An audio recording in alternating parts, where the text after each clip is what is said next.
сыйлап, әлемді бірге танымыз. Жаттығуда, ойында қуаныш сыйлап тұр бізге. Күнде күліп қозғалайық, жаттығуды тастамайық. Денсаулық ең үлкен байлық, бақытты өмір жасайық.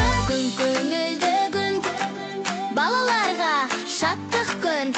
Әнмен бірге биімен көңілімізді көтерсін. Ляй-ляй-ляй-ляй.